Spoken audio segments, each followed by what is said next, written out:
Assalamualaikum warahmatullahi wabarakatuh. Perkenalkan, nama saya Muhammad Yudi Asyari dan rekan saya Wiwit Rahayu Prihananto.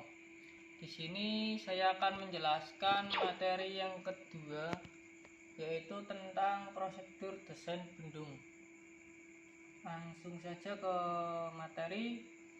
Secara umum, bangunan utama atau bendung dapat didefinisikan sebagai bangunan yang direncanakan di suatu sungai atau aliran air untuk membelokkan air ke dalam jaringan irigasi. Biasanya dilengkapi dengan kantong lumpur agar bisa mengurangi kandungan sedimen yang berlebihan serta memungkinkan untuk mengukur dan mengatur air yang masuk.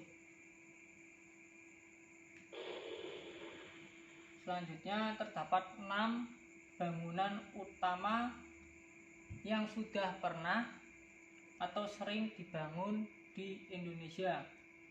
Antara lain, yang pertama bendungan atap tetap, yang kedua bendung gerak vertikal, yang ketiga bendung karet atau bendung gerak horizontal, yang keempat bendung saringan bawah, yang kelima bendung pengambilan bebas, yang keenam bendung tipe gergaji.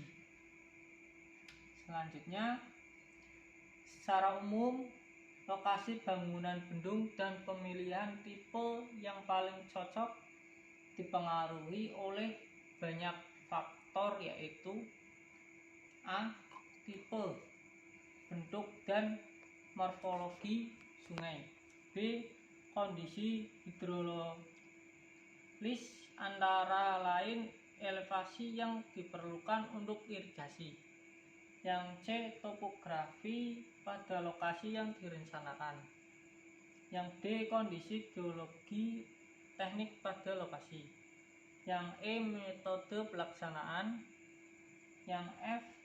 Aksesibilitas dan tingkat pelayanan. Selanjutnya, ada syarat-syarat penempatan bendung berdasarkan kondisi tanah dan fungsinya. Antara lain, A. Bendung diletakkan di aliran atau di alur sungai yang lurus atau mendekati lurus. Yang B. Diletakkan pada palung sungai. Yang C. Tanah dasar memiliki daya dukung yang memadai. Yang berikutnya, jenis-jenis bendung berdasarkan fungsinya, yaitu A. Bendung penyadap, berfungsi sebagai penyadap aliran sungai untuk berbagai keperluan seperti untuk irigasi, air baku, dan sebagainya. B. Bendung pembagi banjir, berfungsi untuk mengatur muka air sungai sehingga terjadi pemisahan antara debit banjir dan debit rendah sesuai dengan kapasitasnya dan dibangun di percabangan sungai.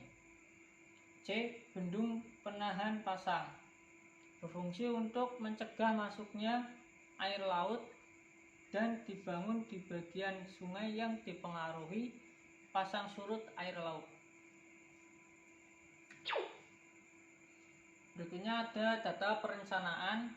Data-data yang dibutuhkan untuk perencanaan bangunan utama atau bendung dalam suatu jaringan irigasi adalah: yang pertama, data kebutuhan air multisektor, data topograf, data hidrologi, data morfolog, data geologi, data mekanika tanah, standar untuk perencanaan, dan data elevasi bendung. Berikutnya ada perancangan pradesain bangunan utama atau bendung. Merancang desain bendung, yaitu desain bendung yang dirancang dengan memperhatikan kondisi tanah dan hasil analisis debit banjir berencana dengan mengacu pada standar kriteria perencanaan KP02.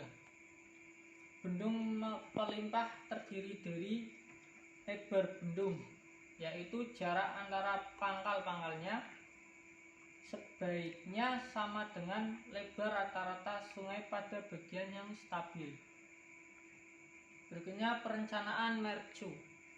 Di Indonesia pada umumnya digunakan dua tipe mercu untuk bendung pelimpah, yaitu ada tipe ogi dan tipe bulat. Lihat gambar di bawah ini. Sini ada dua gambar, yaitu mercu tipe ogi dan mercu tipe bulat.